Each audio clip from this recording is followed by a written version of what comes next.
The letter in her hand shook like a dying leaf. "I changed my mind. Don't come looking." Genevieve Prescott stood alone at a stranger's gate in Montana Territory, her entire life reduced to 2 carpetbags and a lie. The man who'd promised her a future had vanished before she'd even seen his face. But across the fence, another man watched, silent, weathered, carrying secrets of his own. What happened next would change both their lives forever. Before we begin, please subscribe and hit that notification bell. Stay with me until the end of this story, and comment below what city you're watching from. I want to see how far this tale travels. The dust hadn't settled from the departing wagon when Lawson Reed knew something was wrong. He'd been mending the north fence line, sweat stinging his eyes, when he heard the rattle of wheels, the sharp bark of a driver's voice, then the heavy thud of luggage hitting dirt. From where he stood, partially hidden by the cottonwood's shadow, he watched the whole sorry scene unfold at Malcolm Turner's property. The woman stood beside 2 worn carpetbags, her traveling dress gray with trail dust, her hat knocked askew. Even from 50 yards, he could see her spine go rigid, her chin lift in that particular way people hold themselves when they're trying not to shatter. The wagon driver, grizzled, mean-looking, thrust a piece of paper into her hands, spat tobacco juice near her feet, and climbed back onto his bench. "Wait." Her voice carried across the prairie, thin and desperate. "Please, there's been a mistake." The driver didn't even look back, just snapped the reins and left her standing there with nothing but dust and a locked gate. Lawson's hands tightened on the fence post. He should mind his own business. Lord knew he'd spent 8 years perfecting that particular skill, keeping his head down and his heart locked up tight where it couldn't cause any more damage. 8 years since Caroline had left him standing in almost this exact spot, her trunk already loaded on a different wagon, her face carefully blank as she'd said, "I can't do this anymore, Lawson. I can't be buried alive out here with a man who's already dead inside." She hadn't been wrong. But something about the way this woman just stood there, not crying, not calling after the wagon, just standing like she was waiting for the ground to open up and swallow her whole, made his feet move before his brain could argue. He set down the hammer and started walking. She didn't notice him at first. She was staring at the paper like it contained every answer to every question she'd been too afraid to ask. Up close, she was younger than he'd thought, maybe 23, with dark hair escaping from pins and eyes the color of creek water after a storm. A face that might have been pretty if it wasn't carefully arranged into absolute blankness. "Miss..." She spun around, one hand flying to her throat. For a second, pure fear flashed across her face before she controlled it, and Lawson felt something twist in his chest. She'd been scared before. Recently. Often. "I'm Lawson Reed. I own the adjacent property." He kept his distance, his hands visible, his voice low. "Saw the wagon leave you here. Malcolm Turner, the man who owns this place, he's not here. Hasn't been for 3 months. Her jaw tightened. "I'm aware." She held out the paper, not asking him to take it, but not quite able to hold on to it either. Her hand was shaking. Lawson took it carefully. "Miss Prescott, I have reconsidered our arrangement. After reflection, I realize I am not suited to marriage at this time. I have left instructions with the driver to deliver you to my property, but I cannot in good conscience proceed with our agreement. I suggest you use the funds from your return ticket to establish yourself elsewhere. Do not attempt to locate me." M. Turner Lawson read it twice. The handwriting was crude. The words were crueler. "There's no return ticket," she said quietly. "I used everything I had to get here." He looked up. "Everything. Everything." She said it like she was reporting the weather, but her hands were fisted in her skirt. "I sold my boarding house room in Chicago, my winter coat, my mother's ring, my books." She laughed, a sound like breaking glass. "I even sold my books. That's how desperate I was to leave." "What were you running from?" The question came out too direct, too personal. But instead of offense, something flickered in her eyes, recognition maybe. Like she saw in him the same kind of damage she carried. "My stepfather." The words came out flat. He decided after my mother died that I owed him. For room and board. For raising me. Her mouth twisted. He had very specific ideas about how I could repay that debt. Lawson felt his jaw clench. Did he? No. I left before he could. She wrapped her arms around herself. I answered Malcolm Turner's advertisement the same day I found my stepfather's hands on my bedroom door in the middle of the night. I thought anywhere had to be better than Chicago. I thought a stranger in Montana had to be safer than the man who'd sat across from me at Sunday dinner for 10 years. She looked at him, then really looked at him. I was wrong about the stranger part, but I wasn't wrong about leaving. The sun was dropping lower, painting the sky copper and rose. In an hour, it would be dark, and Montana nights in June could still freeze the breath in your lungs. You got anyone back in Chicago? He asked. Anyone who could wire you money? No. Simple. Final. No one. Lawson stood there weighing options that all seemed wrong. He could ride into town, see if the church ladies could find her a place. He could leave her here with blankets and food until Malcolm Turner sobered up enough to face his own cowardice. He could do a dozen sensible things that wouldn't involve bringing a strange woman onto his property. But when he opened his mouth, what came out was, "You won't be sleeping out here." Her eyes narrowed. I'm not asking for charity.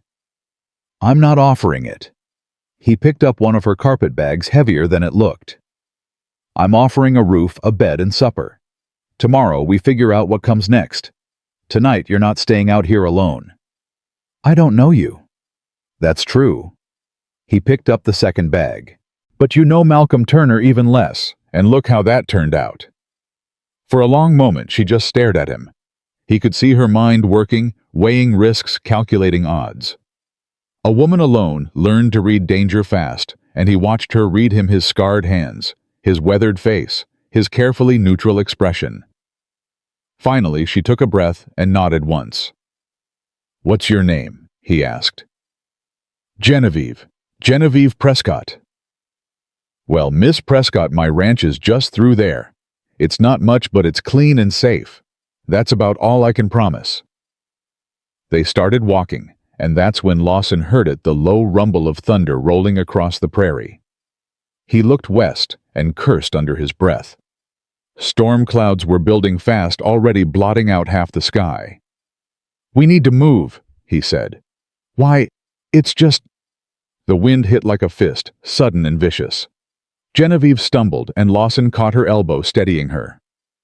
Montana storms don't ask permission, he said.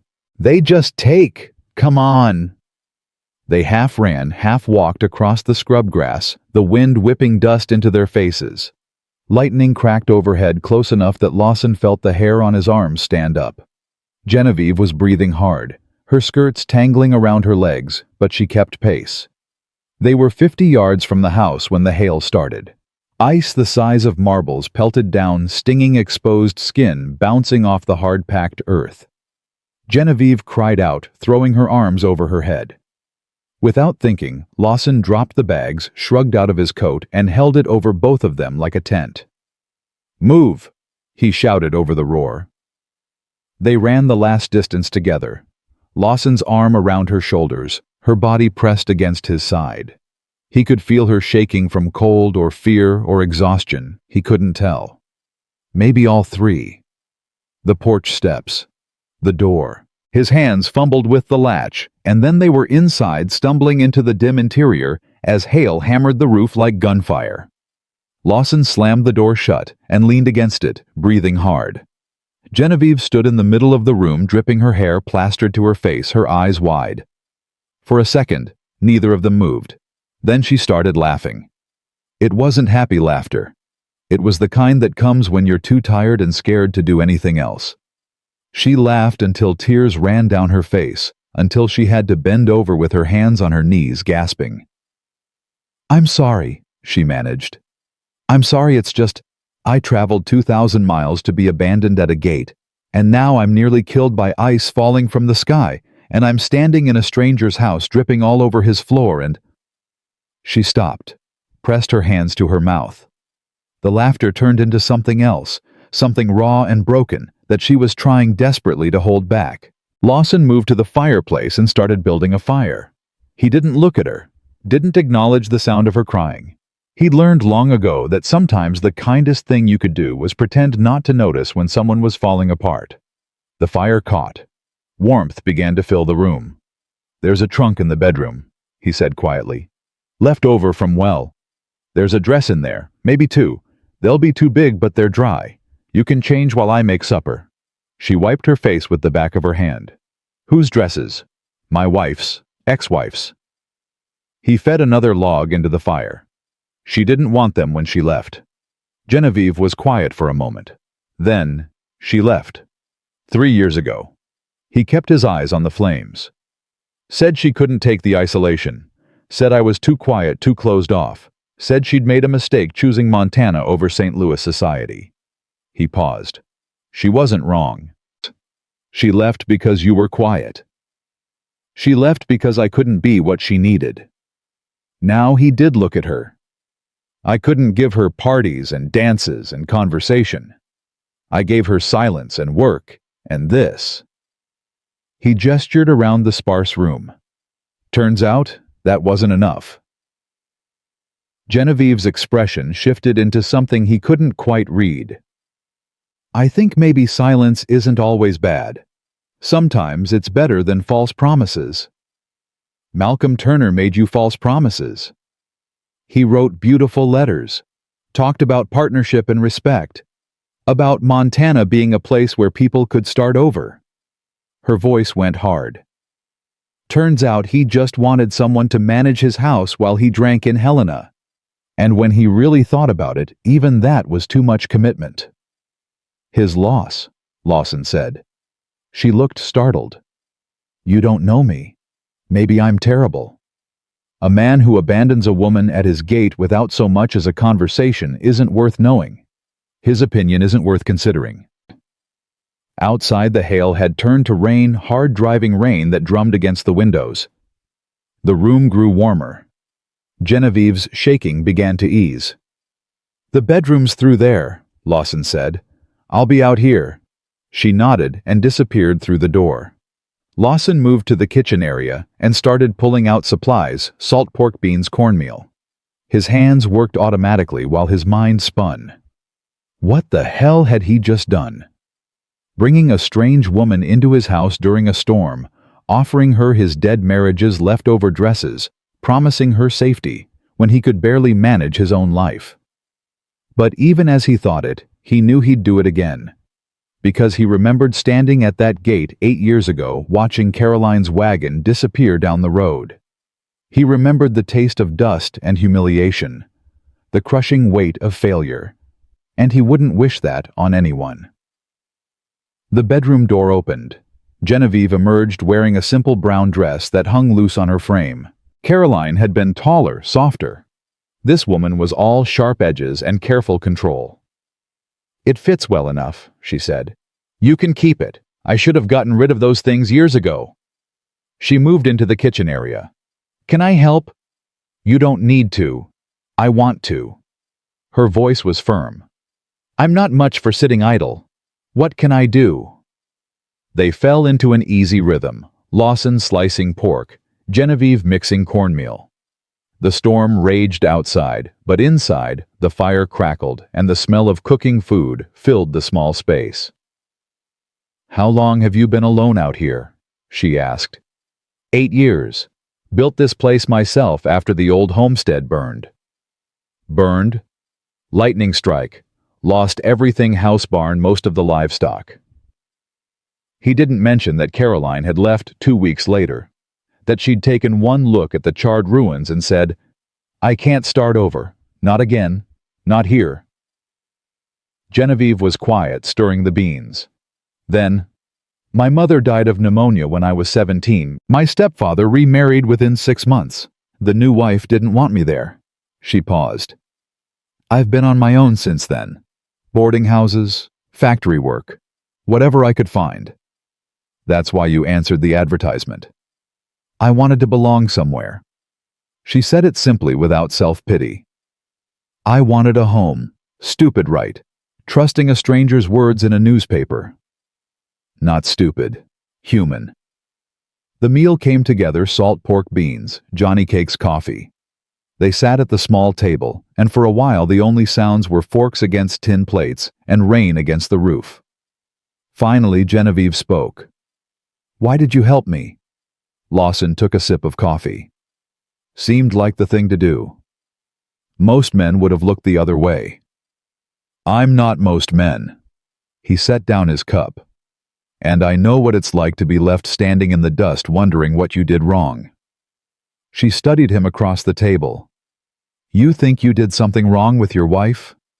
"I know I did. I was too wrapped up in the ranch and surviving. I forgot she needed more than just a roof and food. She needed conversation, companionship, something other than silence and work. Maybe she needed to be more than just decorative," Genevieve said quietly. "Maybe she needed to be useful." Lawson looked up surprised. "I'm not saying she was wrong to leave," Genevieve continued. "I'm saying maybe the problem wasn't that you gave her silence and work. Maybe the problem was that she wanted to be pampered instead of partnered."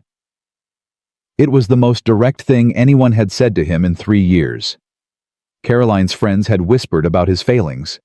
The town had sided with her beautiful, charming Caroline trapped with that grim rancher who didn't know how to smile.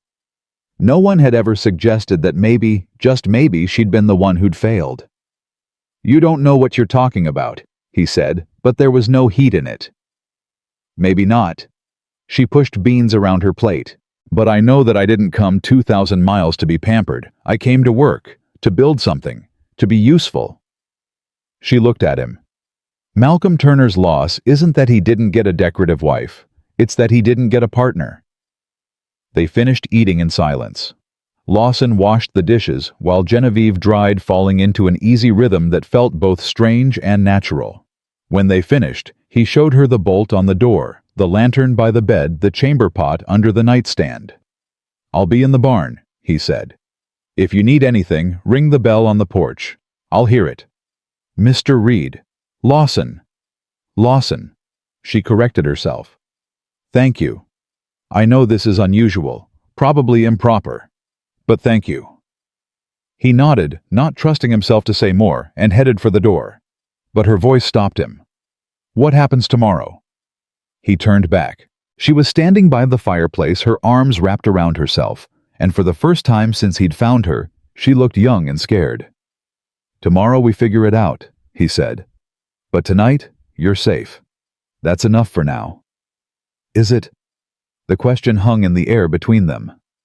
"It has to be," Lawson said finally, "because it's all I've got to offer." He left before she could respond, closing the door gently behind him. Outside, the rain had eased to a drizzle. He stood on the porch for a moment, listening to the night sounds, water dripping from the eaves, his horses shifting in the barn, an owl calling from somewhere near the creek. Inside, he heard the bolt slide into place. The barn was dark and familiar. Lawson made himself a bed in the hay, his saddle for a pillow, his damp coat for a blanket. It wasn't uncomfortable. He'd slept in worse places. But sleep didn't come.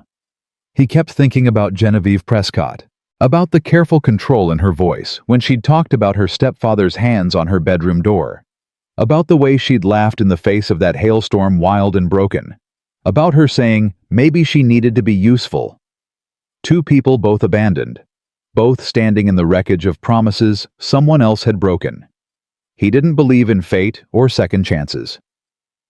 But he believed in decent behavior, in offering shelter when someone needed it, in doing what was right, even when it complicated your carefully ordered life.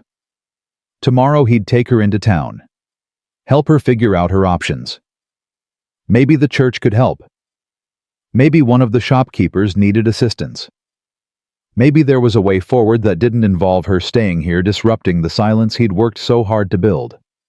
But even as he thought it, he knew something had already shifted. The house didn't feel as empty as it had this morning. The silence didn't feel as complete.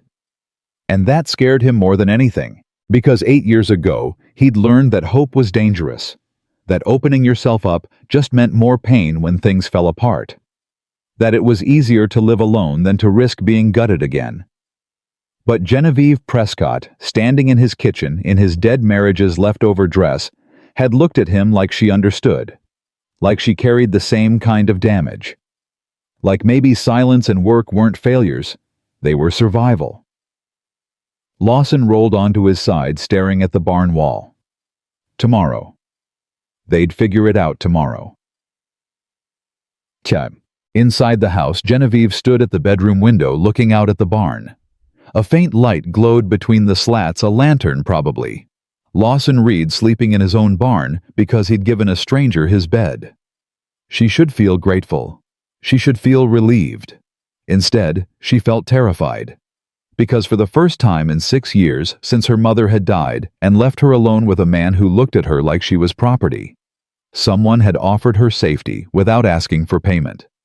Someone had seen her at her absolute worst and hadn't turned away. And she didn't know what to do with that.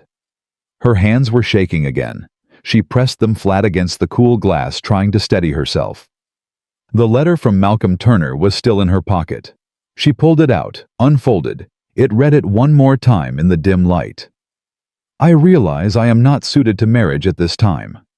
She'd read between those lines easily enough. He'd seen her photograph, the one she'd had taken at the cheap portrait studio in Chicago, wearing her one good dress, trying to look respectable and pretty and worth the train ticket. And he'd decided she wasn't worth it. Too thin, too plain, too poor. Not enough. It was a familiar feeling. She'd been not enough her whole life. Not enough to make her mother's illness go away. Not enough to make her stepfather see her as anything other than a burden or a commodity. Not enough to deserve safety or home or belonging. But Lawson Reed, with his scarred hands and careful silence, had looked at her like she was worth something. Like her not enough didn't matter. And that was more terrifying than anything Malcolm Turner could have done. Because what happened when Lawson realized she wasn't worth it either? What happened when he saw past the gratitude and the careful control and realized she was just damaged goods, a woman who'd run from her stepfather's groping hands? A woman who'd sold everything, even her mother's ring, out of sheer desperation. A woman who had nothing left to lose. Genevieve turned away from the window and sat on the edge of the narrow bed. The quilt was soft, well made. Someone's hands had stitched every piece with care. A sister, Lawson had said. Not his wife. She wondered what Caroline Reed had been like. Beautiful, probably. Refined. The kind of woman who deserved parties and dances. The kind of woman who could look at a man and see failure instead of strength. The kind of woman Genevieve would never be. She lay down still, wearing the borrowed dress, and pulled the quilt up to her chin. Outside, the rain had stopped completely. Montana silence settled over everything, vast and deep and absolute. In Chicago, there had always been noise. Footsteps in the boarding house hallways, factory whistles, street vendors, fights and music, and the constant press of too many people living too close together. Here there was nothing. Just wind and space, and a man sleeping in a barn because he'd given a stranger his bed. Genevieve closed her eyes. Tomorrow they'd figure it out, Lawson had said. Tomorrow she'd have to face reality. No money, no prospects.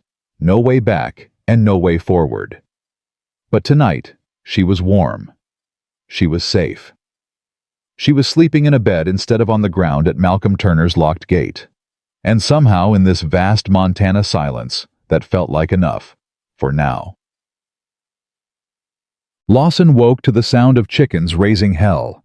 He was on his feet before his eyes were fully open, instinct taking over. Dawn was just breaking, painting the barn interior in shades of gray and gold. Through the slats he could see movement near the chicken coop, something low and dark circling the wire fence. Coyote. He grabbed his rifle and was out the barn door in seconds, moving fast but quiet across the dewy grass. The coyote was lean and desperate looking, probably driven down from the high country by the storm. It had its snout pressed against the wire teeth bared while the hens screamed and flapped inside. Lawson raised the rifle, sighted down the barrel, and fired. The shot cracked across the morning like breaking glass. The coyote dropped, twitched once, and went still. Behind him, the house door slammed open. Genevieve stood on the porch in the borrowed dress, her hair loose around her shoulders, her face white. "What coyote?" Lawson said, lowering the rifle. "After the chickens." She came down the steps, slowly staring at the dead animal. "You killed it." "Had to. They don't stop once they get the taste." He moved toward the coyote, nudging it with his boot to make sure it was dead. "Welcome to Montana." She wrapped her arms around herself, watching him drag the carcass away from the coop. The chickens were still agitated, clucking and pacing their small dinosaur minds, convinced danger was everywhere. "Does this happen often?" she asked. "Often enough." He propped the rifle against the fence and started checking the wire for damage. "Coyotes, foxes, hawks, rattlesnakes. Everything out here wants to eat something else." He glanced at her. "You sleep okay?" "Not really." She said it matter-of-factly. "Strange bed, strange house, strange man sleeping in a barn because of me. I've slept in worse places." "That's not the point." He finished checking the fence and straightened. "What is the point?" "The point is this can't continue. You can't give up your bed and sleep in hay. You can't—" She gestured vaguely. "You can't keep rescuing me." "I'm not rescuing you. I'm just—" He stopped, searching for words. "I'm just doing what needs doing." "And what needs doing today?" Her voice had an edge to it. "You take me into town, leave me at the church, and go back to your quiet life." Lawson picked up the rifle. "That was the plan." "Good. Because I won't be a burden."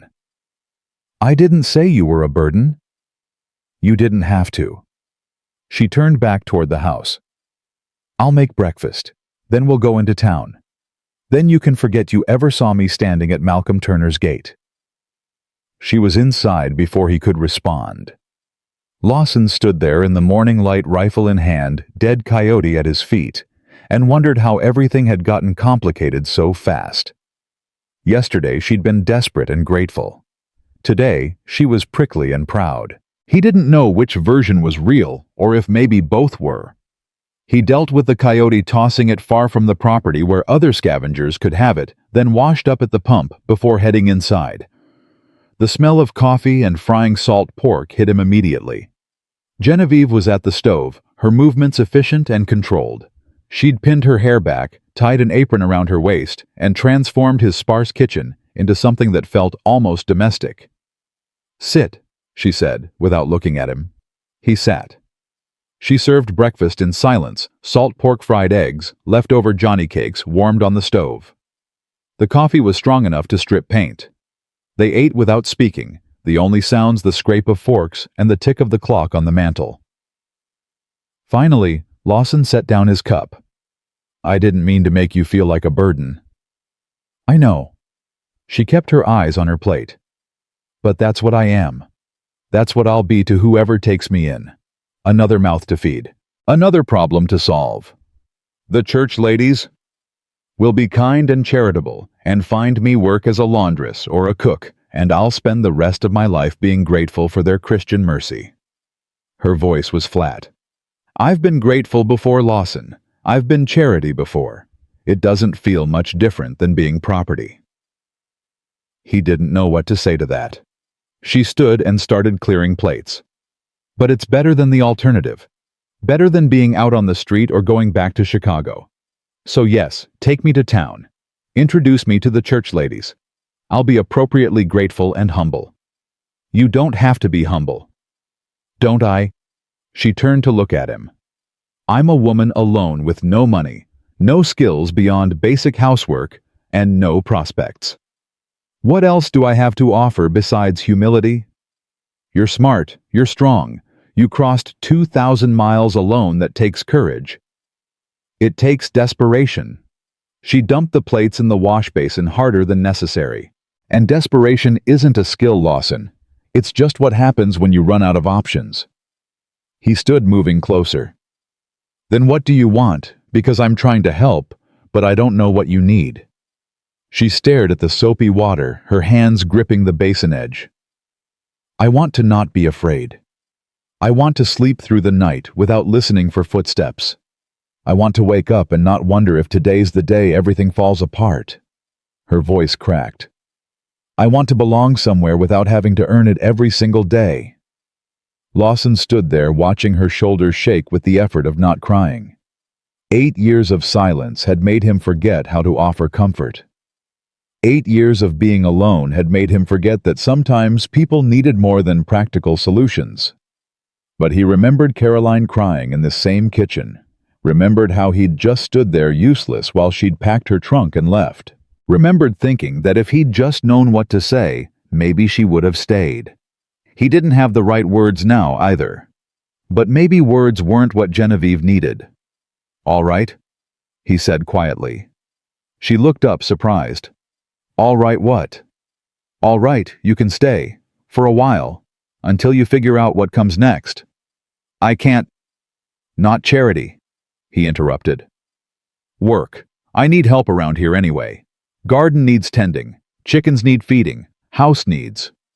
He gestured vaguely. "Everything needs something. You work, I'll provide room and board. Fair exchange." She turned to face him, fully suspicion and hope warring in her expression. "Why would you do that?" "Because I remember what it's like to need somewhere to belong. And because—" He stopped, then made himself continue. "Because maybe this place needs someone else in it. Maybe I've been alone too long. People will talk. Let them. They'll assume. Let them assume." He met her eyes. "I'm offering you work and shelter, Genevieve. Nothing more. You'll sleep in the bedroom. I'll sleep in the barn. You'll earn your keep, and in return, you'll have time to figure out your next move. No church ladies. No charity. No gratitude required." She studied him for a long moment. He could see her mind working, looking for the trap, the hidden cost, the moment when he'd demand payment for his kindness. "And when I want to leave," she asked, "you leave. No questions asked. Just like that. Just like that." She turned back to the wash basin, her hands moving through the soapy water. "I don't understand you, Lawson Reed." "I don't understand myself most days." He grabbed a dish towel. "But I know loneliness when I see it. And I know that sometimes the only thing worse than being alone is being surrounded by people who see you as a problem to solve." They finished the dishes in silence, but it was a different kind of silence than before. Less tense. More tentative. Like they were both feeling their way through unfamiliar territory. When they finished, Genevieve dried her hands and turned to him. "Show me what needs doing." So he did. He showed her the garden, a small plot behind the house where vegetables struggled against the harsh climate. Showed her which plants were worth saving and which were lost causes. Taught her how to tell the difference between weeds and wild herbs. She listened carefully, asked smart questions, and didn't complain when her borrowed dress got dirty. He showed her the chickens, stubborn, mean-tempered birds that pecked and squawked but laid decent eggs. Showed her how to scatter feed, how to collect eggs without getting pecked to death, how to check for signs of illness or predators. She laughed when one particularly aggressive hen went after her skirts, and the sound surprised them both. He showed her the barn, where he kept his 2 horses, where he stored hay and grain, where the milk cow liked to hide when she was feeling contrary. Genevieve ran her hand along one horse's nose, gentle and sure, and the animal leaned into her touch. "You know horses?" he asked. "My grandfather had a farm, before he died, before we moved to Chicago." She stroked the horse's neck. "I used to help in the stables. I loved it, the smell, the quiet, the way horses don't lie to you." "Unlike people." "Unlike people," she agreed. They worked through the morning, falling into an easy rhythm. Lawson found himself talking more than he had in years, explaining, teaching, pointing out the small details that made ranch life work. Genevieve absorbed it all like she was memorizing scripture, filing away each piece of information for later use. By noon, they were both dirty, sweating, and hungry. They ate a quick lunch of bread and cheese on the porch steps, watching clouds build in the west. "Another storm coming?" Genevieve asked. "Maybe, maybe not. Weather out here changes fast." He bit into his bread. You scared of storms? No, I like them actually. All that power and noise, it's honest. No pretending to be something it's not. He glanced at her. You do a lot of pretending. I did. In Chicago, in the boarding house at the factory. Always pretending to be smaller, quieter, less threatening. She pulled her knees up, wrapping her arms around them. Pretending I didn't notice when the foreman's eyes followed me. Pretending I didn't hear what the other women said about girls who lived alone. Pretending I wasn't terrified every single day. You don't have to pretend here. Don't I? I'm living in a stranger's house, sleeping in his bed, wearing his dead wife's clothes. If that doesn't require pretending, I don't know what does. Lawson was quiet for a moment. Then, she's not dead. Just dead to me. Your wife.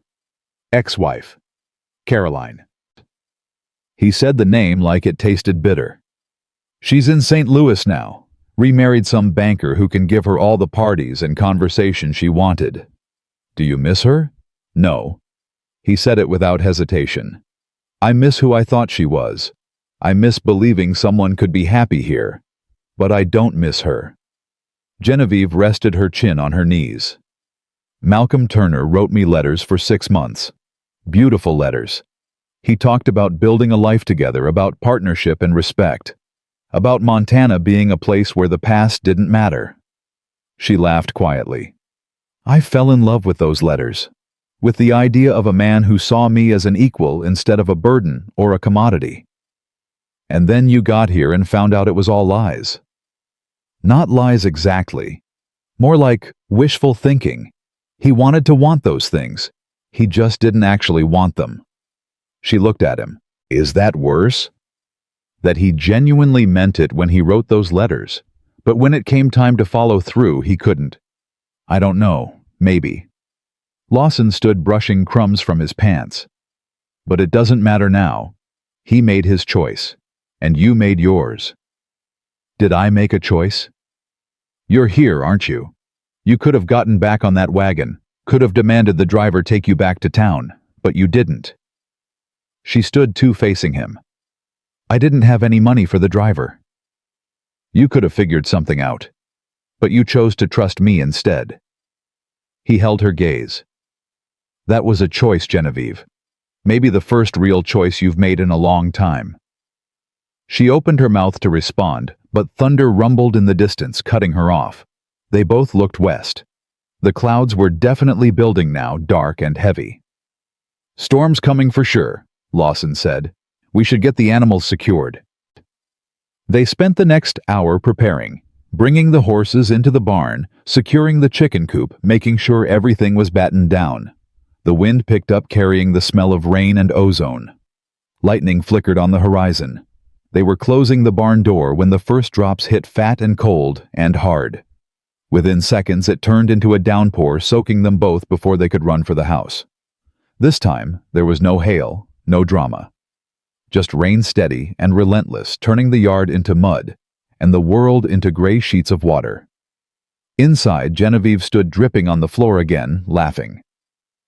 Does this happen every day? Welcome to Montana, Lawson said, where the weather tries to kill you twice before breakfast.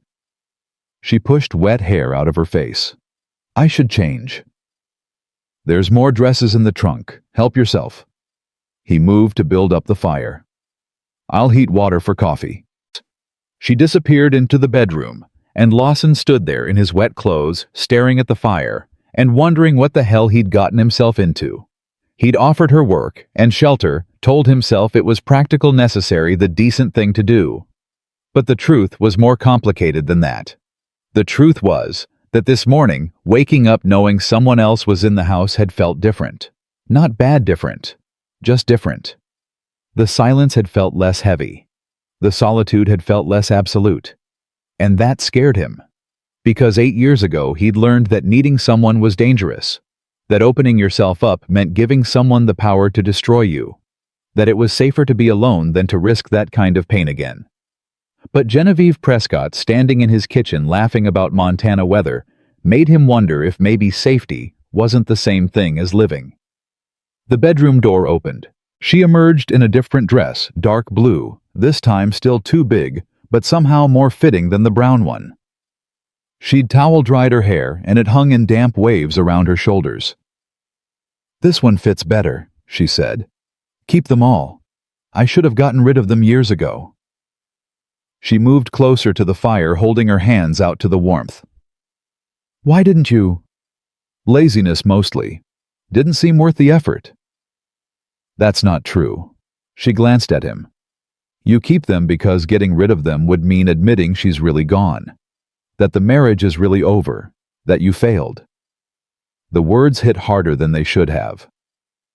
"You don't know anything about it." "Don't I?" "I kept my mother's ring for 5 years after she died, even when I was starving, even when selling it would have meant the difference between eating and not eating. I kept it because letting it go meant admitting she was really gone. That I was really alone." She turned to face him fully. "I only sold it to buy the train ticket here, and I cried for 3 days afterward." Lawson stared at her, this woman who'd appeared at his gate yesterday, carrying nothing but 2 carpet bags and a lifetime of damage. This woman who saw through his carefully constructed walls like they were made of glass. "I'm sorry," he said quietly. "About your mother. About the ring." "I'm not." She said it firmly. Because keeping that ring was keeping me stuck. Holding on to her memory was keeping me from moving forward. And yes, selling it hurt, but it also freed me. She paused. "Maybe you need to let go of those dresses, Lawson. Maybe you need to admit that Caroline leaving wasn't your failure. It was just what happened. Easy to say. Nothing about this is easy." She wrapped her arms around herself. "But staying stuck isn't the same as staying safe. I learned that the hard way." They stood there in the firelight, rain hammering the roof, and Lawson felt something shift in his chest. Some old calcified thing starting to crack. "I'll burn them," he said. "The dresses. Tomorrow when the rain stops, I'll burn them." Genevieve smiled a small, sad smile. "Good." The afternoon stretched into evening. The rain continued steady and soaking. They made supper together, venison stew from meat Lawson had in the cold cellar, biscuits that Genevieve made from scratch. She moved around the kitchen like she'd been doing it for years, and he found himself watching her, the efficient way she worked, the small frown of concentration when she kneaded dough, the satisfied sound she made when the biscuits came out perfect. "You're staring," she said without looking up. "Sorry, just you're good at this." "I worked in a boarding house kitchen for 2 years. You learn fast when the cook has a wooden spoon and a temper." She set the biscuits on the table. "Eat before they get cold." They ate, and this time the silence was comfortable. Easy. Like they'd been sharing meals for months instead of days. After dinner, Genevieve washed dishes while Lawson dried. The rain had eased to a drizzle, and through the window they could see the last light fading from the sky. "Tell me about the ranch," she said. "How long have you been here?" 10 years total. Built the original homestead with my father and brother. They went back east after a few bad winters, said Montana was too hard, too lonely. I stayed." He set a plate on the shelf. "Met Caroline 2 years later. She was visiting her aunt in town and I..." He stopped. "I thought she was the most beautiful thing I'd ever seen." "What happened?" "I courted her the only way I knew how. Honest. Direct. I told her what life here would be like: hard work, isolation, long winters. She said she didn't care, said she wanted adventure, wanted to be a pioneer woman." He laughed bitterly. "Turns out there's a difference between the romance of pioneer life and the reality of it." "How long were you married?" 3 years. First year was good, or I thought it was. She kept busy, seemed happy. Second year she started going into town more, spending time with the ladies' social club, talking about how nice it would be to live somewhere with culture and society. Third year, he paused. Third year, the homestead burned. Lightning strike during a dry spell. We lost almost everything. And she left. 2 weeks later, said she couldn't start over. Said she'd given Montana a fair chance, and it had broken her. He set down the towel. Said I'd broken her. Genevieve turned off the water, drying her hands. Did you love her? I thought I did. But looking back, I think I loved the idea of not being alone more than I loved her. He met her eyes. Is that terrible? No, it's honest. She hung the towel carefully. I don't think I loved Malcolm Turner either. I loved the promise of safety, the promise of belonging. But the man himself, I never knew him. Just words on paper. We're a pair, aren't we? Both chasing ghosts? Maybe. Or maybe we're both just learning what we actually need instead of what we think we're supposed to want. Thunder rumbled closer now. The drizzle turned back into rain, and Lawson moved to check the fire, adding another log. The room filled with warmth and flickering shadows. I should let you sleep, he said. Tomorrow's going to be a full day if this rain keeps up. But Genevieve didn't move toward the bedroom. Instead, she sat in one of the chairs by the fire, tucking her feet up under her skirts. Tell me something true, Lawson. What do you mean?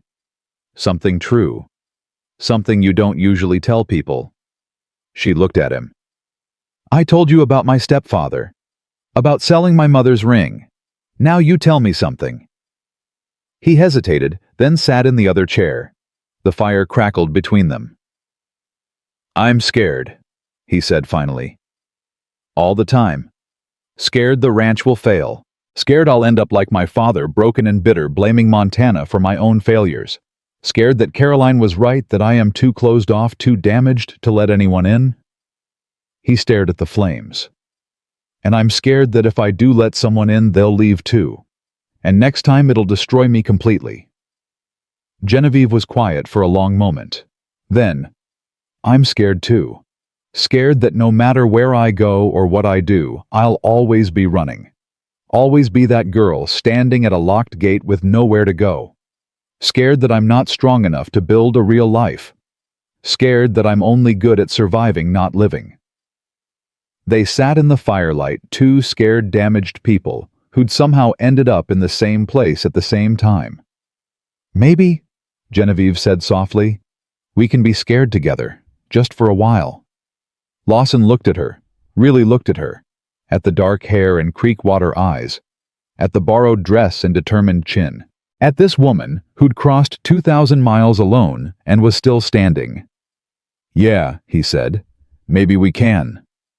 The fire burned low, the rain continued, and somewhere in the warmth and the quiet and the honest words, something fragile began to grow. Not love, not yet, but something more important. Trust.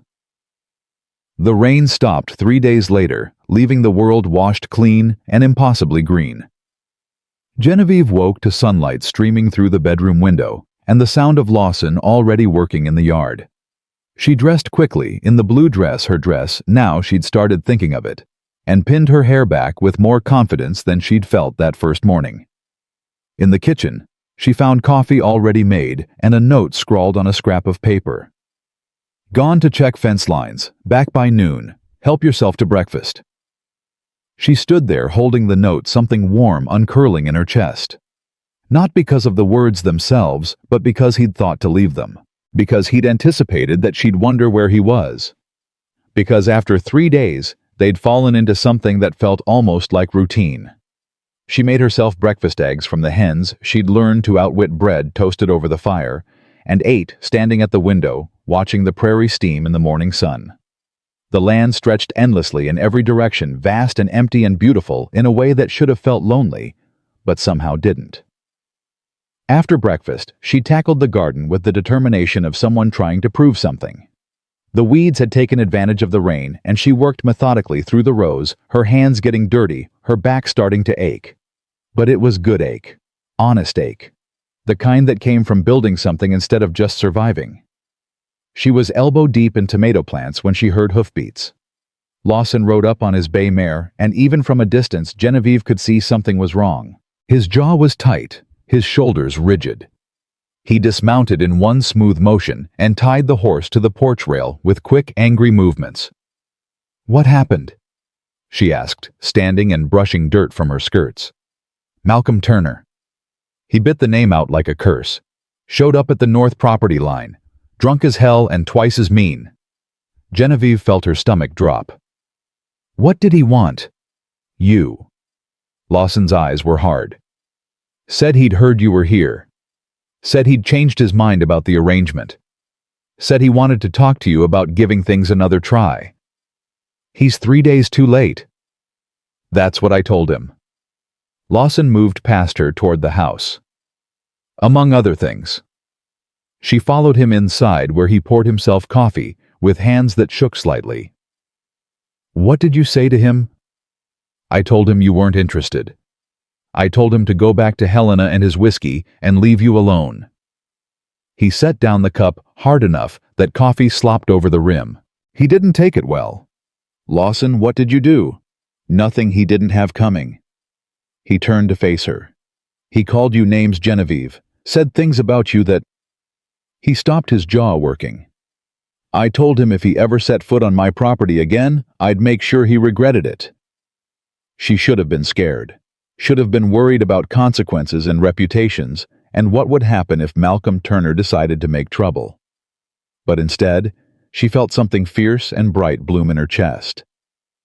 Thank you, she said quietly. He looked surprised. You're not angry. Why would I be angry? You defended me. You stood up to a drunk, cruel man on my behalf. She moved closer.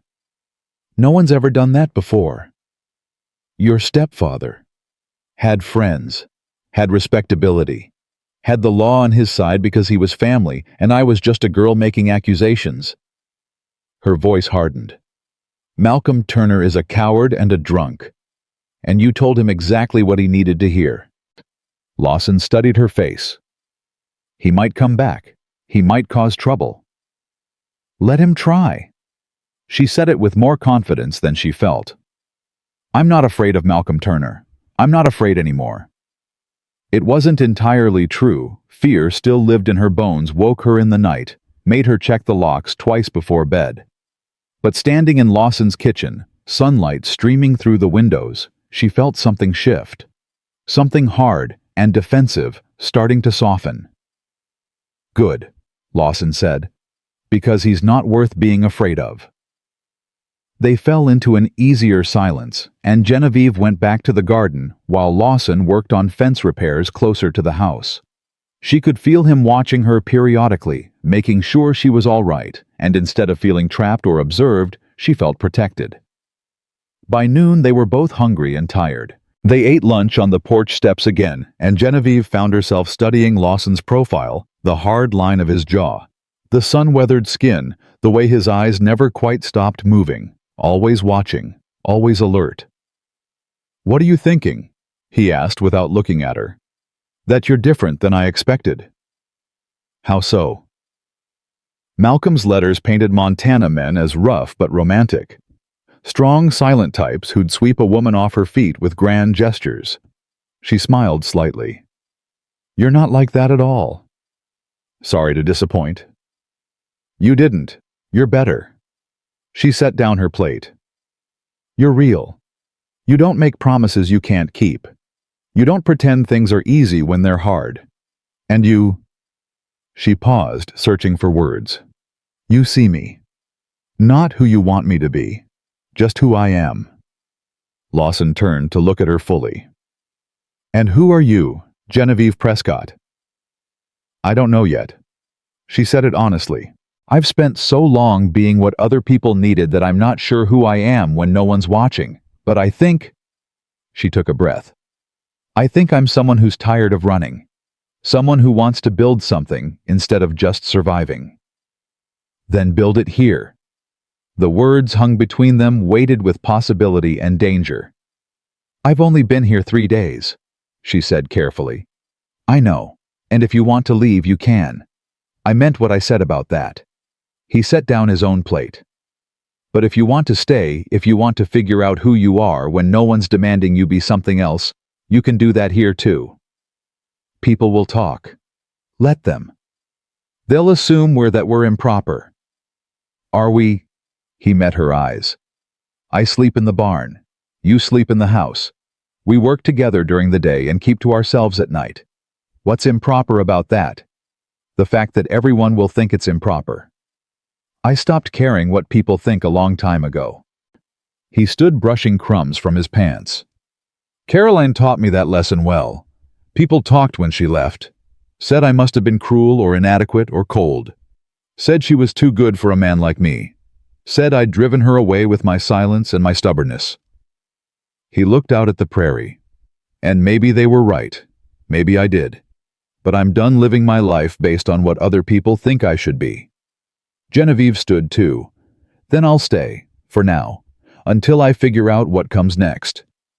Fair enough. They went back to work, but something had shifted between them again. Something unspoken, but understood. They were choosing to build something together, even if neither of them knew exactly what that something was yet. The afternoon passed in comfortable rhythm. Genevieve worked the garden until her back screamed, then moved to the chicken coop to collect eggs.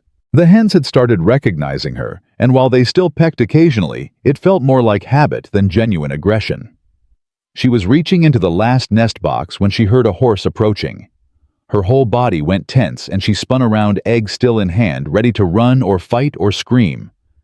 But it wasn't Malcolm Turner. It was a woman. She sat her horse like she'd been born in the saddle, wearing a simple riding dress and a wide-brimmed hat. She was maybe 40, with sun-browned skin and eyes that took in everything at once. When she spotted Genevieve, she smiled. "You must be the mail-order bride everyone's talking about." Genevieve set the egg carefully in her basket. Word travels fast. In Montana, like wildfire. The woman dismounted and tied her horse next to Lawson's. "I'm Sarah Mitchell. I own the property 2 miles east. Heard Lawson Reed finally got himself some company and had to come see for myself." We're not. Genevieve stopped, unsure how to explain. "Not together, I figured." Sarah moved closer, her eyes shrewd, but not unkind. "Man like Lawson Reed doesn't do anything improper. Too honorable for his own good, that one." She looked Genevieve up and down. "But you're here, which means something happened. And knowing Malcolm Turner's reputation, I can guess what." Genevieve felt defensive walls slam into place. "I don't need charity." "Good, because I'm not offering any," Sarah grinned. "I'm offering information, and maybe friendship if you're interested." "What kind of information?" "The kind that might help you survive Montana." Sarah gestured toward the house. "Lawson around. Working the north fence line." "Good. Then we can talk without him hovering like a nervous mother hen." She headed for the porch without waiting for invitation. "Come on. I brought biscuits and gossip, and both are better shared." Genevieve hesitated, then followed. Something about Sarah Mitchell felt trustworthy, or at least honest. And after 3 days of just Lawson for company, another woman's presence felt almost shocking. They sat on the porch steps, and Sarah produced a cloth-wrapped bundle from her saddlebag. Inside were biscuits that smelled like heaven and a small jar of honey.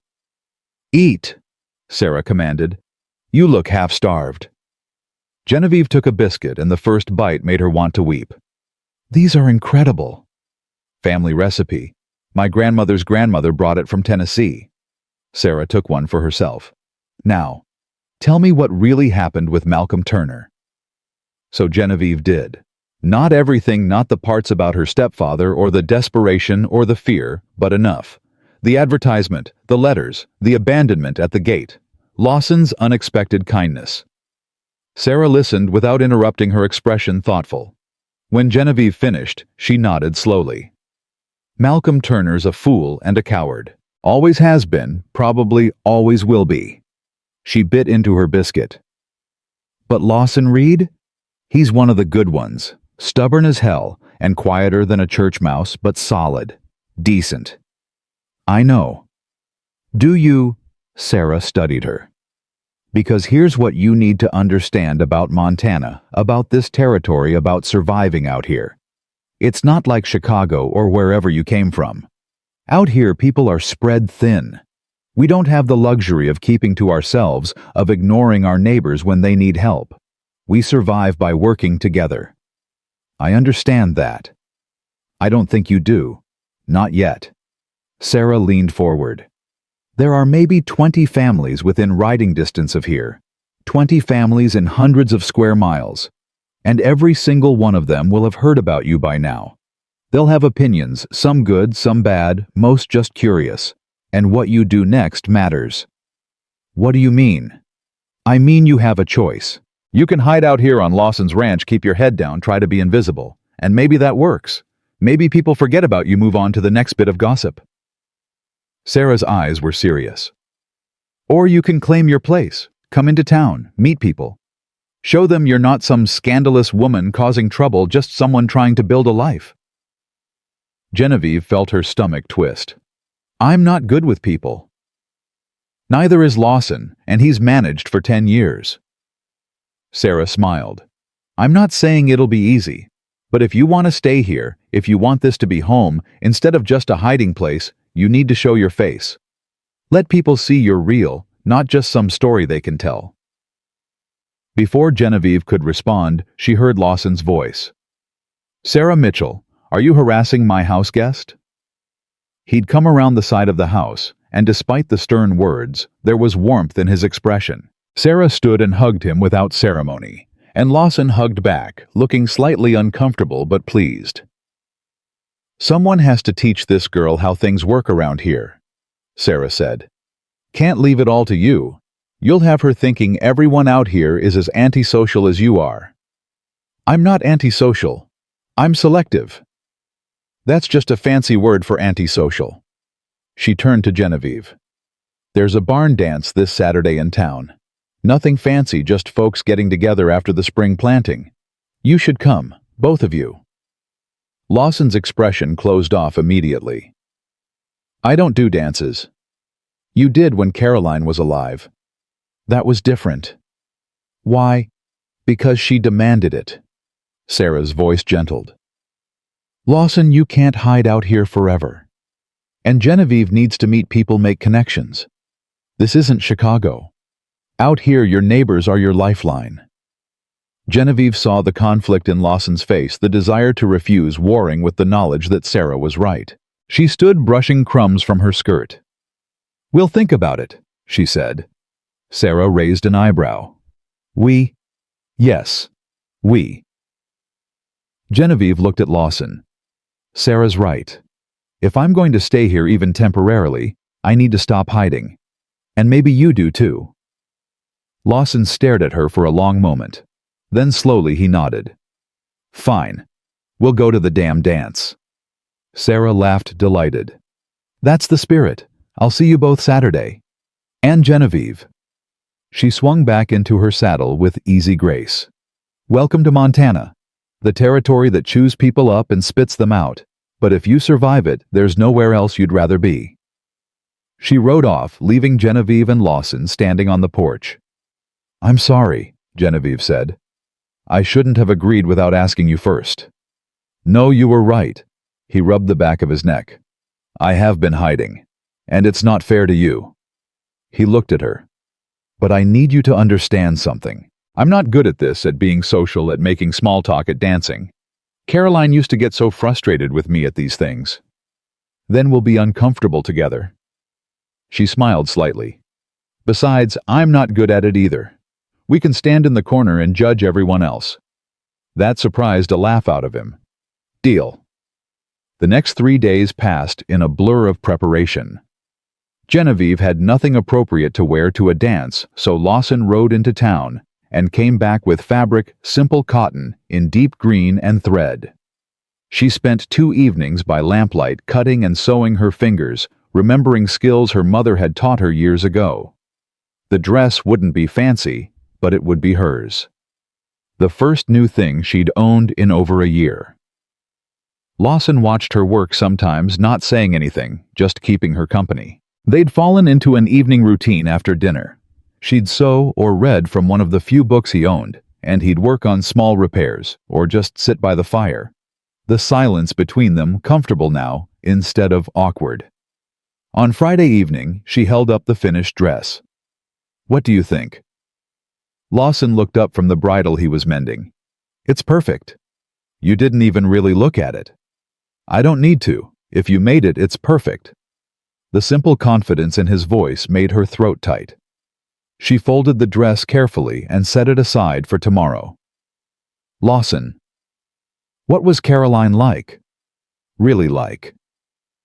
He was quiet for so long she thought he wouldn't answer.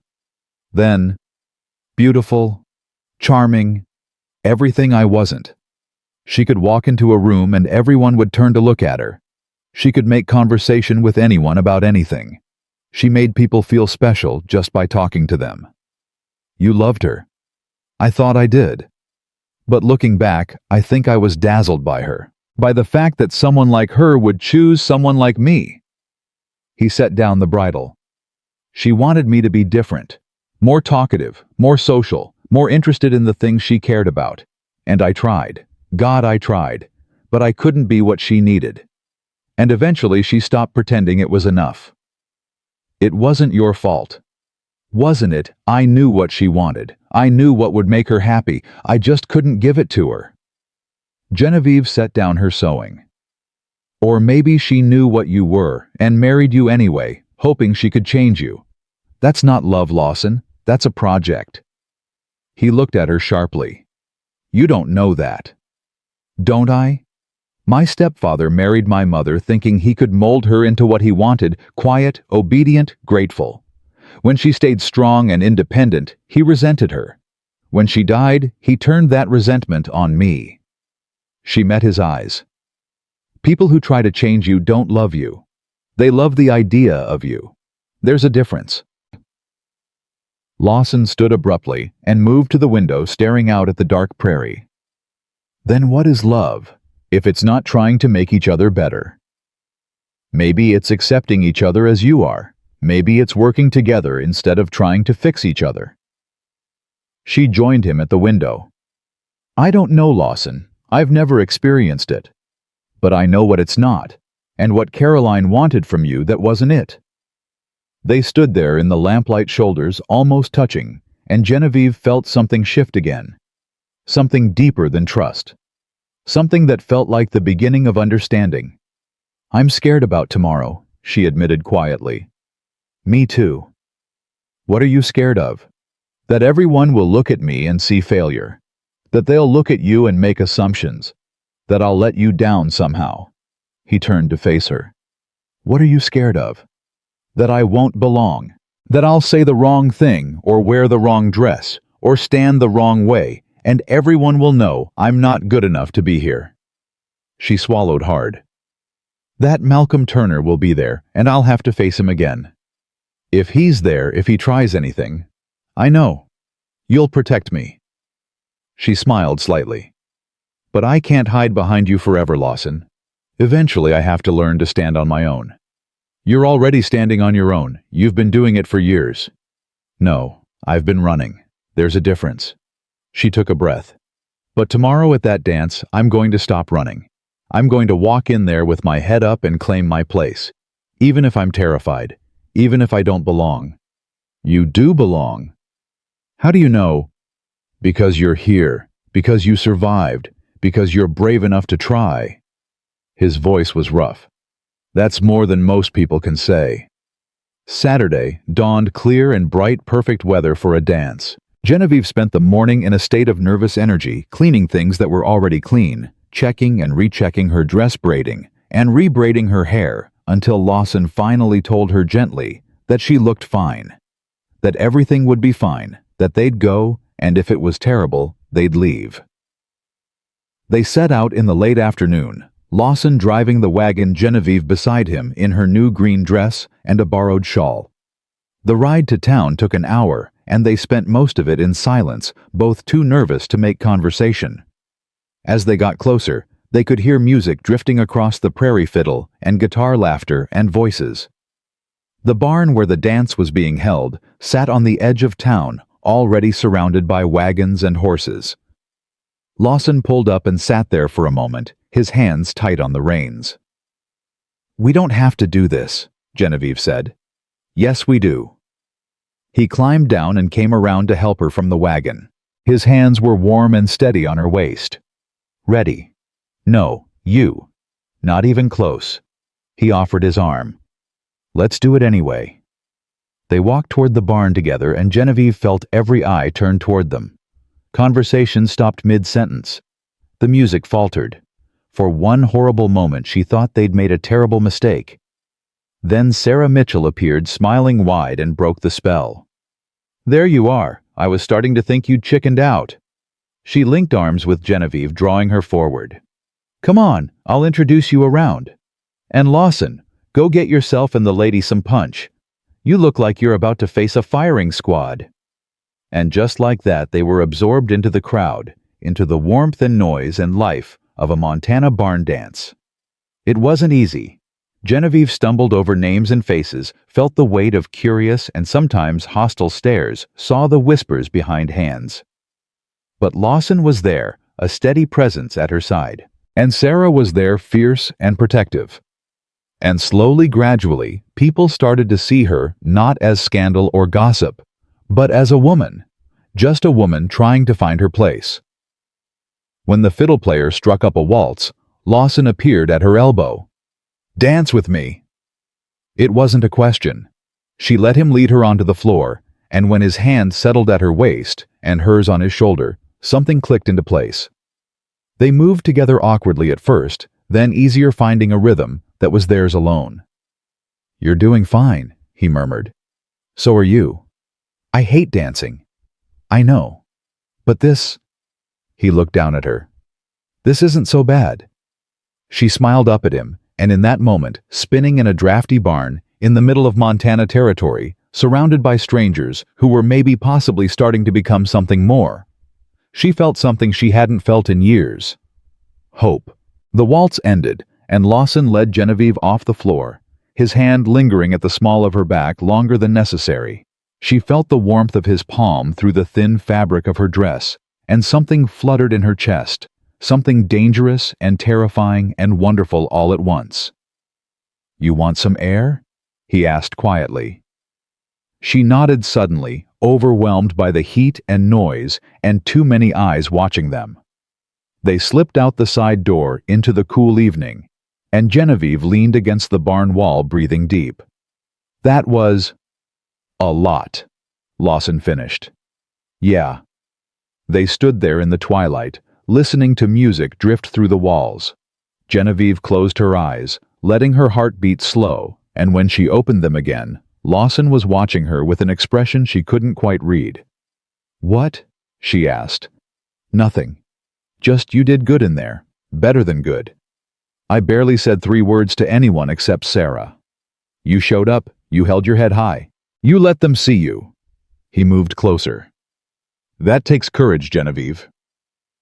Before she could respond, the barn door opened and a man stepped out. He was young, maybe 25, with dark hair and an easy smile that faltered when he saw them. "Sorry, didn't mean to interrupt." He started to go back inside, but Lawson stopped him. "You're not interrupting, Tom. Just getting some air." The young man, Tom, nodded, then his eyes landed on Genevieve. "You must be Miss Prescott. I'm Tom Henderson. I work the land south of Lawson's place." Genevieve shook his offered hand. "Genevieve. Just Genevieve." "Well, just Genevieve, welcome to Montana." His smile returned, genuine and warm. "If you need anything at all, my place is about 3 miles south. Doors always open." "Thank you." Tom tipped his hat and went back inside, and Genevieve turned to find Lawson's jaw tight, his expression closed off. "What's wrong?" "Nothing." "Lawson." He was quiet for a long moment. Then, "Tom Henderson is a good man. Young, handsome, owns his own land. No failed marriage. No damage." His voice was carefully neutral. "If you were interested—" Genevieve felt something hot flash through her. "Are you seriously trying to set me up with your neighbor?" "I'm just saying you have options. You don't have to—" He stopped, jaw working. "You don't have to stay with me out of gratitude or obligation." "Is that what you think? That I'm staying because I feel obligated? Aren't you?" She stared at him, this infuriating, damaged, beautiful man who couldn't see what was right in front of him. You're an idiot, Lawson Reed. He looked startled. What? I'm not staying because I'm grateful. I'm not staying because I have nowhere else to go. I'm staying because... She stopped, the words catching in her throat. Because what? Because in 2 weeks, he'd made her feel safer than she'd felt in 6 years. Because his silence felt like home instead of absence. Because when he looked at her, she felt seen instead of judged. Because why? His voice was rough. Because I want to. She said it simply, honestly. Because for the first time in my life, I'm choosing where I am and who I'm with. And I choose this. I choose you. The words hung in the air between them, weighted with meaning neither of them was quite ready to acknowledge. Genevieve. The barn door slammed open again, and this time it was Sarah, her face tight with concern. Lawson, you need to get inside, now. They followed her back into the barn, and Genevieve felt her stomach drop when she saw Malcolm Turner standing in the middle of the dance floor. He was drunk, not falling down drunk, but mean drunk, the kind that made men do stupid, violent things. And he was talking loud enough for everyone to hear. All I'm saying is, it's peculiar, isn't it? A man like Lawson Reed, living alone all these years, suddenly taking in a woman. A strange woman. A woman who was supposed to be mine. He laughed ugly and sharp. Makes you wonder what kind of arrangement they have. The music had stopped. Everyone was watching. Lawson moved forward, but Genevieve caught his arm. Don't. He wants you to react. Don't give him the satisfaction. He's talking about you like you're... I know what he's doing. She squeezed his arm. Let me handle this. Before he could argue, she walked onto the dance floor.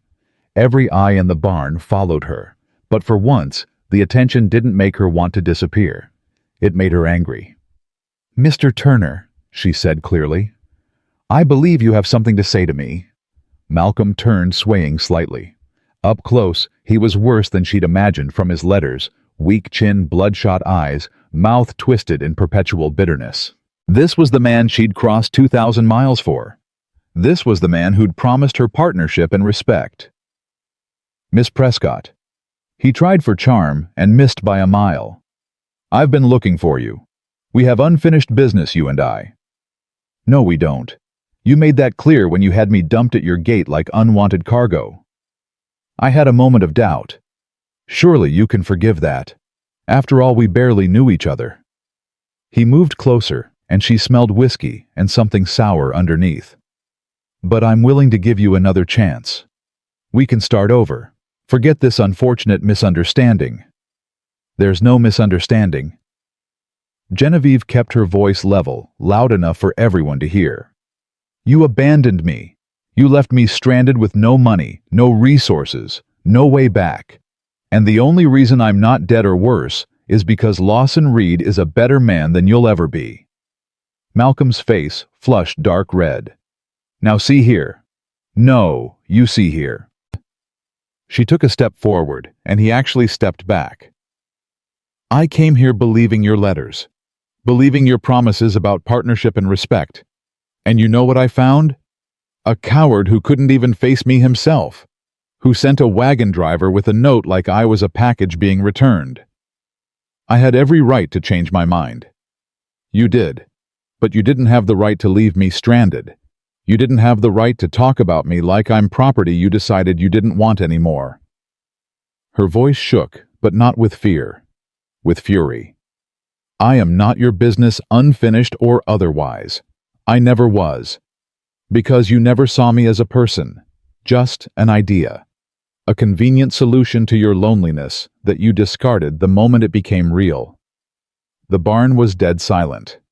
Malcolm opened his mouth, closed it. Tried again. You're living with him. Everyone knows it. You're his... I'm his what? His employee? Yes. His friend, maybe. His business, absolutely not yours. She drew herself up to her full height. I work for my keep. I sleep in the house, he sleeps in the barn. We work together, eat together, and mind our own business. If that offends your delicate sensibilities, Mr. Turner, I suggest you go back to Helena and drink yourself into forgetting I exist, because I've already forgotten you." She turned and walked away, her legs shaking, her heart pounding so hard she thought it might burst through her ribs. The crowd parted for her, and she didn't look left or right, just kept walking until she was outside again, gulping air like she'd been underwater. Lawson was there a second later, his hands on her shoulders, steadying her. "You're shaking." "I'm angry." She looked up at him. "I'm so angry I can barely breathe." "You were magnificent." "I was terrified." "You were both." He pulled her closer, and she let herself lean against his chest, feeling his heartbeat against her cheek.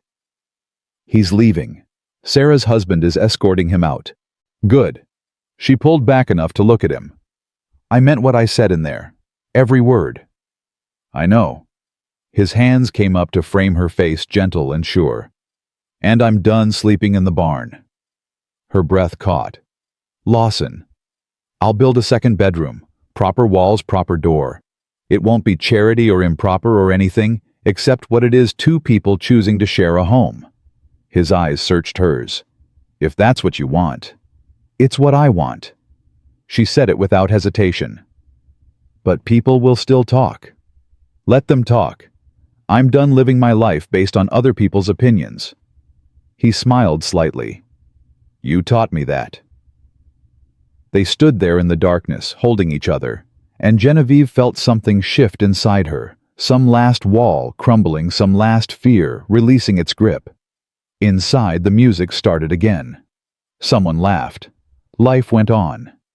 "We should go back in," she said. "Or we could go home." Home.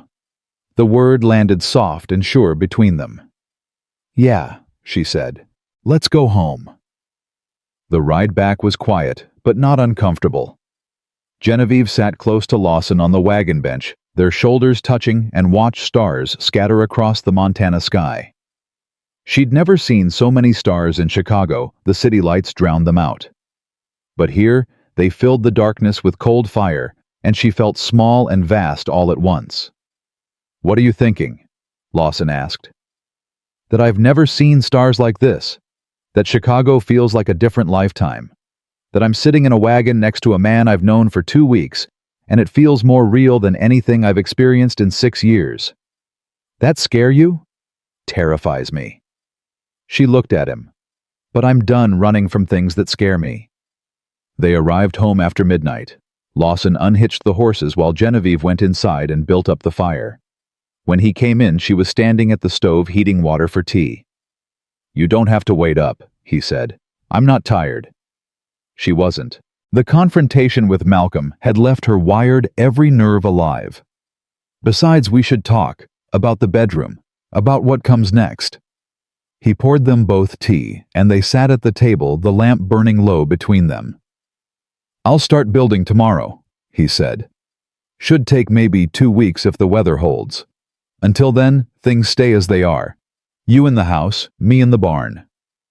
"That seems proper. Safe." He met her eyes. "I'm not trying to rush anything, Genevieve. I'm just trying to make a space where you can stay if you want to, where you can build the life you talked about without worrying about appearances or judgment." "And what about you? What do you want?" He was quiet for a long moment. "I want to stop being alone. I want to stop punishing myself for Caroline leaving. I want—" He stopped, started again. "I want to wake up and hear someone else moving around the house. I want to share meals and work and silence with someone who understands that silence isn't absence, it's just being." "I understand that." "I know you do." He reached across the table and took her hand. "That's why this works. That's why I'm willing to let people talk and Malcolm Turner make a fool of himself and the whole territory gossip. Because for the first time in 8 years, I feel like I'm living instead of just surviving." Genevieve felt tears prick her eyes. "Me too." They sat there holding hands across the table until the tea grew cold and the lamp burned low. Then Lawson walked her to the bedroom door, hesitated, and pressed a kiss to her forehead. "Good night, Genevieve." "Good night, Lawson." She closed the door and leaned against it, her heart full of things she didn't have names for yet. Through the walls, she heard him banking the fire, checking the locks, preparing to head out to the barn. And for the first time since arriving in Montana, she didn't feel guilty about taking his bed. She felt home. The next morning, Lawson started building. He measured and cut, lumber hammered and sawed, his movements economical and sure. Genevieve worked alongside him, when she could, holding boards, steady passing tools, learning the rhythm of construction. "Where did you learn to build?" she asked. "My father. He was a carpenter before he became a farmer." Lawson lined up another board. "Said a man who couldn't build his own shelter wasn't much of a man. Spent my whole childhood learning to measure twice and cut once." "Did he teach your brother too?" "Tried to. James wasn't interested. He wanted to work with numbers, with money. Ended up back east working in a bank." Lawson hammered a nail home. "We write occasionally. He thinks I'm crazy for staying out here." "Are you?" "Probably." He looked up at her, squinting against the sun. "But it's my kind of crazy, and that's worth something." They worked through the morning, and by afternoon, the frame was taking shape. It wasn't big, just enough space for a bed and a dresser, a window facing east. But it was solid, built to last, and Genevieve felt something warm bloom in her chest every time she looked at it. Sarah Mitchell rode up around 3, her saddlebags bulging. "Brought supplies," she announced, dismounting. "Heard about last night. Figured you could use some reinforcements." She unpacked food: bread, cheese, smoked ham, a pie that smelled like heaven. Then she produced fabric, needles, thread.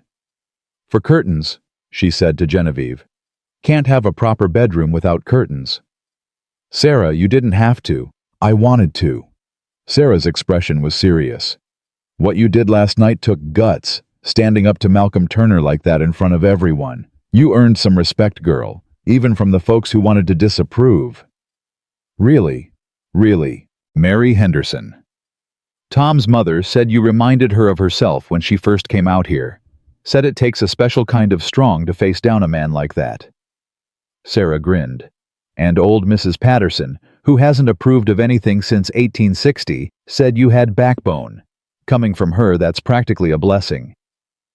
Genevieve felt something loosen in her chest. "I was so scared I thought I might throw up." Fear and courage aren't opposites. Courage is being scared and doing it anyway. Sarah looked at the bedroom frame. "Lawson building you a room." "He's building me options," Genevieve said carefully. Sarah studied her for a moment, then smiled. "Good. You both deserve options." She stayed for an hour, helping measure fabric, gossiping about town, making Genevieve laugh with stories about various neighbors. When she left, she hugged Genevieve hard. "You're going to be fine," she said. "Both of you." The days fell into rhythm after that. Lawson worked on the bedroom every spare moment, and it rose from the ground like something inevitable. Genevieve tended the garden, managed the house, learned to ride one of the horses, a gentle mare named Bess, who tolerated her fumbling with patient good humor. In the evenings, they'd sit on the porch and watch the sun paint the prairie in impossible colors. Sometimes they talked. Sometimes they just sat in companionable silence. And slowly, gradually, the space between them began to feel less like distance and more like possibility. 2 weeks after the dance, Tom Henderson rode up with a wagon full of furniture. "My mother's contribution," he said, climbing down. She heard about the new room and insisted. Said a proper bedroom needs a proper bed frame. Lawson helped him unload not just a bed frame, but a dresser, a small table, even a rocking chair that had seen better days, but was still solid. "Your mother shouldn't have gone to this trouble," Genevieve said. "Try telling her that." Tom grinned. She said any woman brave enough to tell off Malcolm Turner deserves a decent place to sleep. They got everything set up, and Genevieve stood in the doorway of her new room, her room with 4 walls and a door and a window that caught the morning light. The bed frame waited for a mattress. The dresser stood empty, but it was hers. "What do you think?" Lawson asked from behind her. She turned to find him watching her with an expression she was learning to recognize: careful hope mixed with fear of disappointment. "It's perfect," she said honestly. Thank you. Thank me by using it, by staying. His voice was rough. By choosing this every day until it stops being a choice and starts being just life. She moved to him, rising on her toes to kiss his cheek.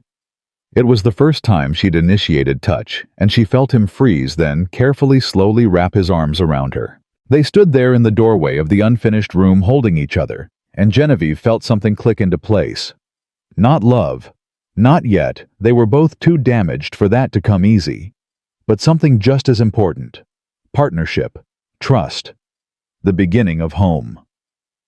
That night, Genevieve moved her few belongings into the new room. Lawson brought in the mattress from his bed. "I'll get a new one for myself," he insisted, and helped her make it up with fresh linens. When everything was arranged, he stood at the door. "You need anything else?" "No, it's more than I ever expected." He nodded, started to leave, then turned back. "Genevieve, what you said at the dance about choosing me, did you mean it? Every word. Even though I'm damaged, even though I'm quiet and stubborn and probably always will be." She moved to the door, stopping just short of touching him. "Especially because of that. Because you're real, Lawson. You don't pretend to be something you're not. You don't make promises you can't keep. And you—" She took a breath. "You see me. All of me. The scared parts, and the angry parts, and the parts that are still learning how to be brave. And you don't try to fix me. You just stand beside me." His hand came up to cup her face, thumb brushing her cheekbone. "I'm falling for you. I need you to know that. I'm falling for you, and it scares the hell out of me, and I don't know how to do this without messing it up." "Then we'll mess it up together." She leaned into his touch. "And we'll figure it out as we go." He kissed her, then soft and careful, like she was something precious that might break. And maybe she was. Maybe they both were. But broken things could still hold each other up. Broken things could still be beautiful. When he pulled back, his forehead rested against hers. "Good night, Genevieve." "Good night, Lawson." He left, and she heard him moving around the main room, preparing for bed, in his own space for the first time in weeks. She climbed into her bed, pulled the quilt up, and stared at the ceiling of her room. Her room. In her home. With a man who was becoming more than a friend, more than a rescuer, more than a temporary solution. He was becoming hers, and she was becoming his, and that terrified and thrilled her in equal measure. Outside, an owl called. The wind whispered through the grass. And Genevieve closed her eyes and slept in her own bed, in her own room, for the first time in 6 years. She slept through the night without waking once. Summer arrived in full force, turning the prairie gold and bringing heat that shimmered off the land like water. Genevieve woke each morning to sunlight streaming through her window and the sound of Lawson already working outside. She'd dress quickly, splash water on her face, and join him for coffee on the porch before the day's work began. They'd fallen into a rhythm that felt as natural as breathing. She'd tend the garden while he worked the fences. They'd break for lunch together, eating in companionable silence or easy conversation. Afternoons were for harder work, harvesting, preserving, preparing for the winter that would come all too soon. And evenings were theirs, sitting on the porch, watching the sunset, talking or not talking, just being together. 3 months had passed since that night at the dance, since the kiss that had changed everything and nothing. They hadn't kissed again, though Genevieve felt the pull of it every time Lawson looked at her a certain way. Every time his hand brushed hers, passing tools or plates. They were dancing around something, both of them too careful, too damaged, too afraid of breaking what they'd built. It was Sarah who finally called them on it. She rode up one Saturday morning, took one look at them working side by side in the garden, careful not to touch, careful to maintain distance, and shook her head. "You two are the most stubborn people I've ever met," she announced. Lawson looked up from the tomato plants. "What are we being stubborn about? Each other." Sarah dismounted and tied her horse. "You're in love with her, she's in love with you, and you're both tiptoeing around it like you're afraid the whole thing will explode if you admit it."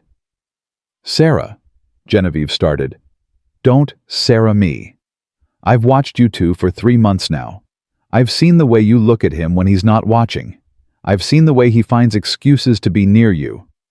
And I'm tired of watching you waste time being careful when life's too short for careful. Lawson stood brushing dirt from his hands. It's not that simple. Why not? You care about her. She cares about you. What's complicated about that? Everything. Genevieve's voice was quiet. We're damaged, Sarah. We've both been hurt, and if we try this and it fails, then it fails, and you'll both survive same as you survived everything else. Sarah's expression softened. But what if it doesn't fail? What if you're both so busy protecting yourselves that you miss the chance at something real? She left them standing in the garden, her words hanging in the air like heat shimmer. That evening they sat on the porch as usual, but the silence felt different, weighted, full of things neither of them knew how to say. Finally, Lawson spoke. She's not wrong. I know. I am in love with you. Have been for weeks, maybe longer. He kept his eyes on the horizon. And it terrifies me. Because Caroline... I'm not Caroline. Genevieve said it firmly. I'm not going to leave because you're quiet, or because Montana's hard, or because you can't give me parties and society. I came here for those things and realized I never wanted them in the first place. Then what do you want? This. She gestured at the ranch, the prairie, the endless sky. Work, purpose, partnership, and you. She turned to look at him. I want you, Lawson, all of you. The silence and the stubbornness and the damage. I want to build a life here with you, and I'm tired of being careful about it.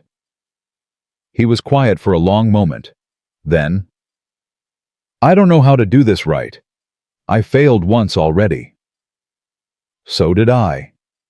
I trusted Malcolm Turner's letters. I trusted my stepfather not to hurt me. I've failed at judgment before. She moved closer. But I'm done letting fear of failure stop me from trying. Because you know what's worse than trying and failing? Never trying at all. Lawson turned to face her fully. If we do this, if we really do this, I need you to promise me something. What? That you'll tell me if you're unhappy. That you won't just disappear one day like Caroline did. That if this stops working, we'll talk about it. His voice was rough.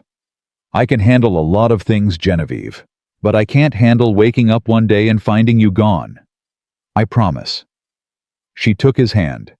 And you promise me something too. Promise me you won't hold back waiting for me to leave. Promise me you'll let yourself be happy. Because you deserve that, Lawson. You deserve to be more than just careful. He pulled her closer, and this time when he kissed her, it wasn't careful. It was sure and deep and full of 3 months of wanting.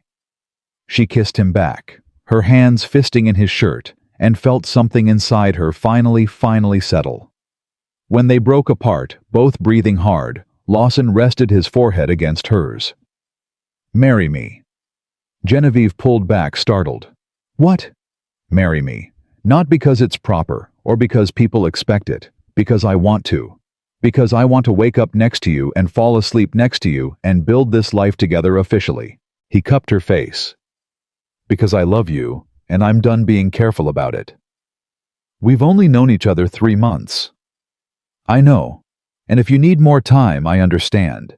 But I've spent 8 years being alone, being careful, being afraid. And then you showed up at Malcolm Turner's gate and everything changed.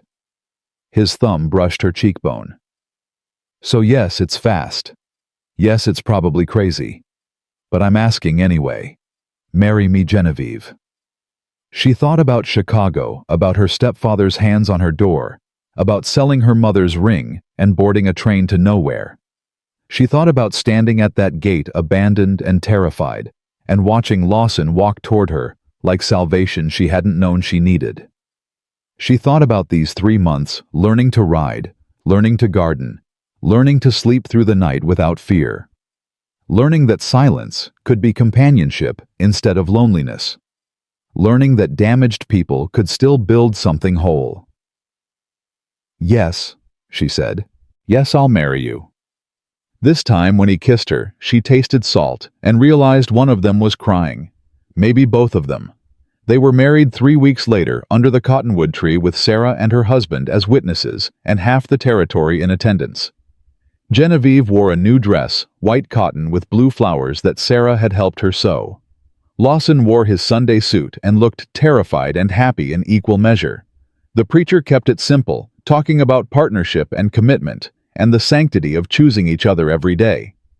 When it came time for vows, Lawson spoke first. "I promise to work beside you, not ahead of you. I promise to tell you when I'm scared instead of hiding it. I promise to see you, all of you, and love what I see." His voice was steady. "And I promise that you'll always have a home with me for as long as you want it." Genevieve's voice shook when she responded. "I promise to choose you every day. I promise to tell you the truth even when it's hard. I promise to build this life with you, not just live in it." She squeezed his hands. "And I promise I'm not going anywhere. This is home. Your home." When the preacher pronounced them married, the crowd cheered. Sarah cried. Tom Henderson's mother produced pies from nowhere, and Lawson kissed his wife like she was the only thing in the world that mattered, because she was. The celebration lasted until dark, and by the time everyone left, Genevieve was exhausted and exhilarated. She stood in the yard watching the last wagon disappear, and Lawson came up behind her, wrapping his arms around her waist. "You all right?" he murmured against her hair. "Better than all right." She leaned back against him. "I'm married. To you. That's terrifying. Amazing."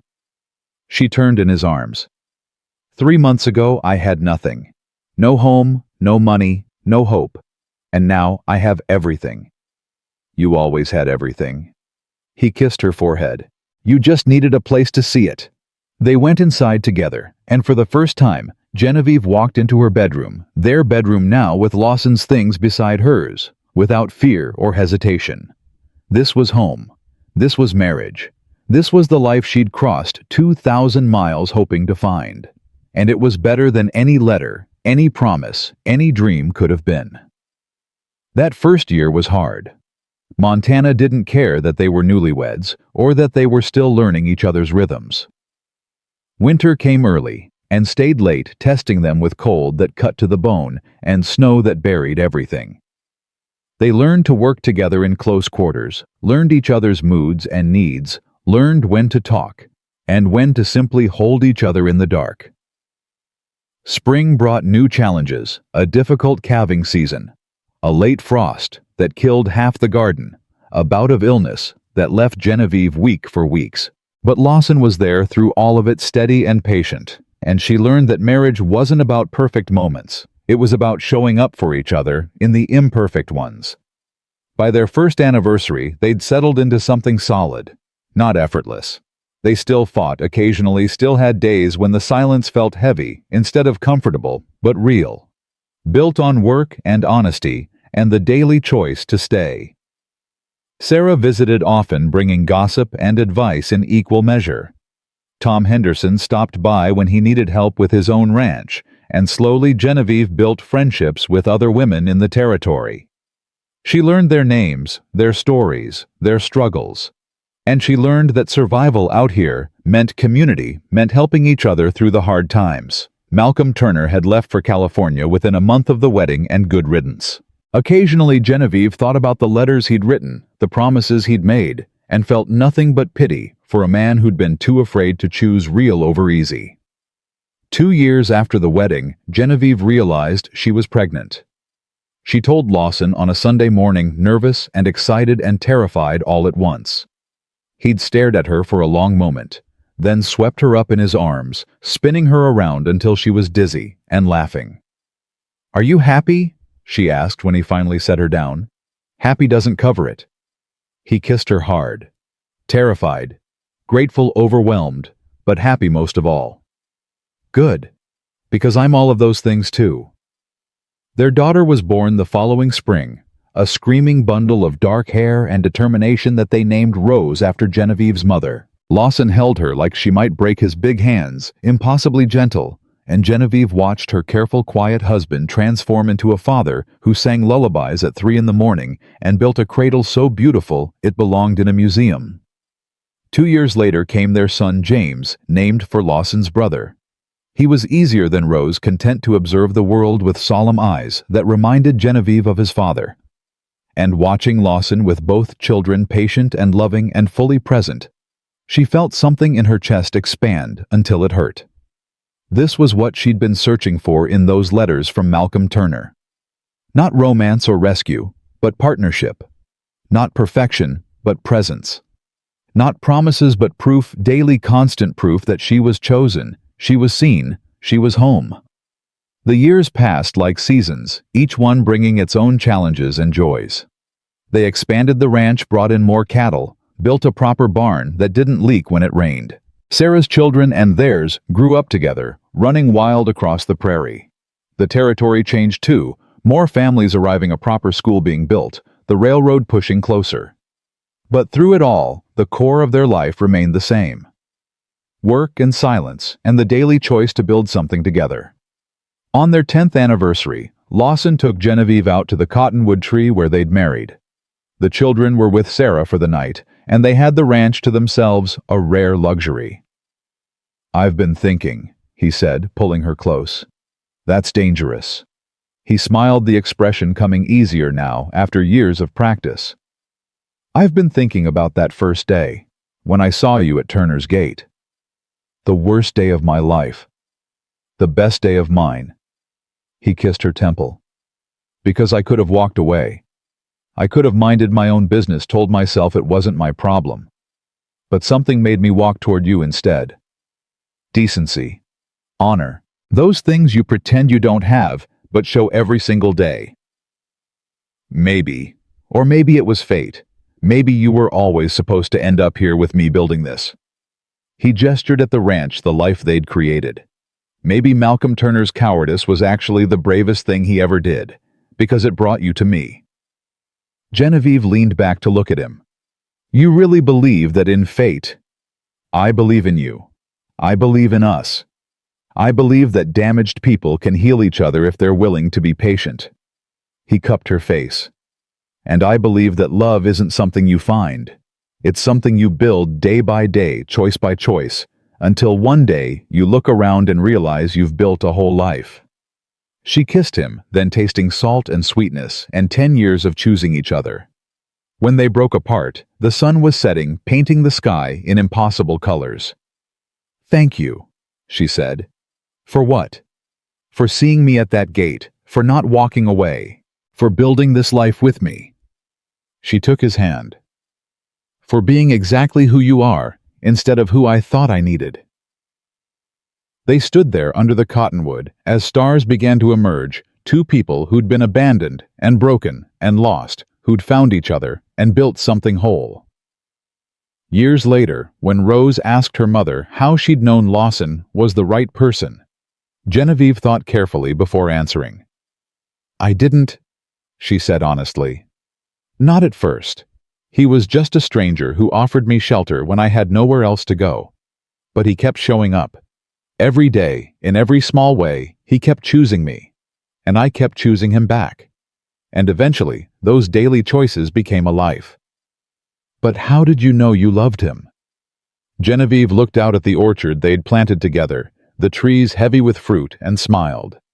"Love isn't something you know, it's something you do. It's showing up when things are hard. It's working together even when you're tired. It's choosing to stay when leaving would be easier." She looked at her daughter. "Your father and I didn't fall in love. We built it. And that's stronger than any fall could ever be."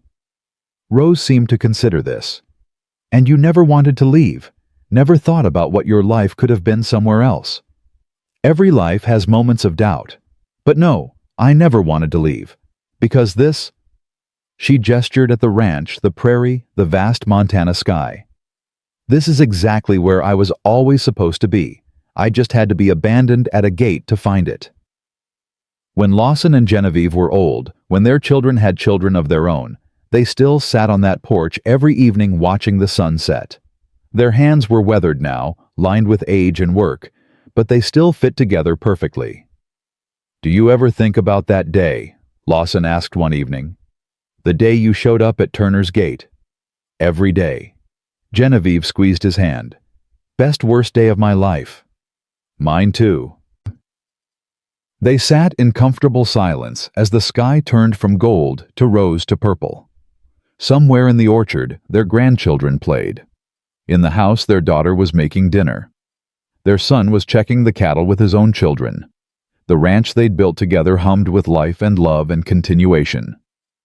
"We did good," Lawson said quietly. "We did." Genevieve agreed. And sitting there with her hand in his, watching the sun paint the prairie in fire and shadow, Genevieve thought about the girl she'd been scared and desperate standing at a locked gate with nothing but 2 carpetbags and a broken dream. She thought about the man who'd seen her and walked toward her instead of away. She thought about all the daily choices, the small moments, the hard work and honest words that had built this life. She'd come to Montana looking for rescue and found something better: partnership. She'd sought safety and discovered strength. She'd wanted belonging and built a home. Real love, she'd learned, wasn't found in pretty letters or grand promises. It was built in silence and work, in showing up and choosing each other, in the daily decision to stay when leaving would be easier. It was 2 damaged people learning to be whole together, not despite their brokenness, but because of it. And sitting there with the man who'd given her shelter and built her a room and loved her without trying to fix her, Genevieve knew with absolute certainty that she'd gotten exactly what she'd always needed, even if it looked nothing like what she'd thought she wanted.